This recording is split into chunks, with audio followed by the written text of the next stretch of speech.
Among the shadowed projects attributed to Nazi Germany, one name continues to surface quietly, persistently: Die Glocke, the bell. Not because we know exactly what it was, but because its story refuses to disappear. Fragments, rumours, and a silence where record should be.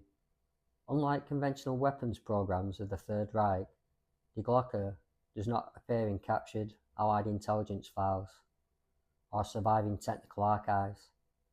It trails after the war, emerging through indirect accounts spoken cautiously and never fully released to the public. That absence is not proof of fiction, but it is the space where legends take shape. The most detailed version of the story comes from Polish researcher Igor Wikowski, who claimed he was shown transcripts from an interrogation of an SS officer. According to Wikowski, he was allowed to read the documents but not copy them, photograph them, or remove them. Those transcripts have never surfaced. What remains is testimony about testimony, and questions no archive has answered. According to these legends, Die Glocke was allegedly housed in a secret underground facility in Lower Silesia, near what is now called the Wenceslas mine. Above the site stands a strange concrete structure, later nicknamed the Fly Trap. The structure exists, its purpose remains unknown. Heavy cable channels lead downward into the ground, but no definitive documentation explains what they once powered. The device itself was described as a large, bell-shaped object, roughly 12 to 14 feet tall, constructed from a dense ceramic-like material. When active, it was said to emit a low humming or hissing sound.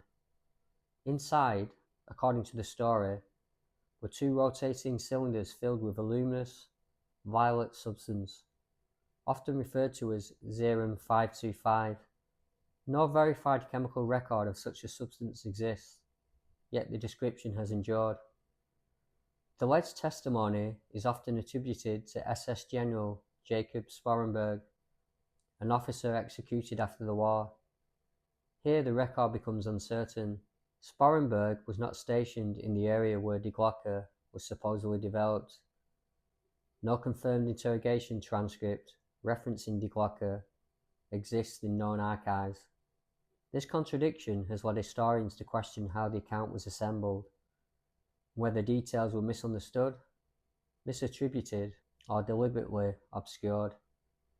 This story also claims the device was extremely hazardous. Personnel reportedly suffered vertigo, neurological damage, and fatal exposure. Prisoners from the Gross Rosen concentration camp were allegedly used during testing. Many died shortly afterward. These claims cannot be independently verified, but they persist because they echo patterns of real SS behavior, where secrecy, brutality, and human cost were routine. Control of the project is often linked to Hans Kammler, an SS officer known to oversee highly classified construction and weapons programs. Kammler disappeared at the end of the war. What became of him remains unclear. There is no direct record tying him to Die Glocke, but the overlap of secrecy, authority, and disappearance continues to fuel speculation. What keeps Die Glocke alive is not proof, it is atmosphere, a regime capable of extraordinary cruelty, projects hidden even from those building them, documents destroyed, lost, or never created. When evidence vanishes, imagination moves in, not to deceive, but to explain the void. In later years, Die Glocke was recast as everything from an anti-gravity engine to a time manipulation device.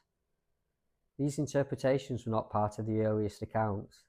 They later emerged shaped by books, television, and fiction. Most historians today classify Die Glocke as a post-war legend, one constructed from fragments, rumour, and the undeniable secrecy of Nazi signs.